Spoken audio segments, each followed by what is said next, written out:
పైగా కలియుగంలో పుట్టడం మనం అదృష్టం. పాపాత్ములు అనుకోకండి. భాగవతంలో వ్యాసుడు చెబుతాడు, ఆయన స్నానం చేస్తూ గంగా నదిలో స్నానం చేసి బయటకు వచ్చాట.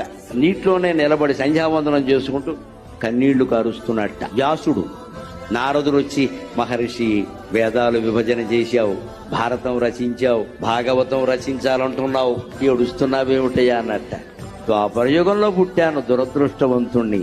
కలియుగంలో పుడితే బాగుండేది. అదేమిటి అలా మాట్లాడుతున్నావు? కలియుగం అంటే పాపం అంటే లేదయ్యా. కృతయుగంలో తపస్సు చేస్తే కానీ మోక్షం లేదు. త్రేతాయుగంలో యజ్ఞం చేస్తే గాని మోక్షం లేదు. ద్వాపర యుగంలో దానం చేస్తే గాని మోక్షం లేదు. కేవలం భగవన్నామస్మరణతో మోక్షం పొందగలిగే అదృష్టం కలికాలంలో పుట్టిన మనకి. మన కాపాడగలిగేది భగవన్నామం ఒకటేనమ్మా, వేరే ఏమీ లేదు. ఇక్కడ వేరే ఏమీ లేదు. పైగా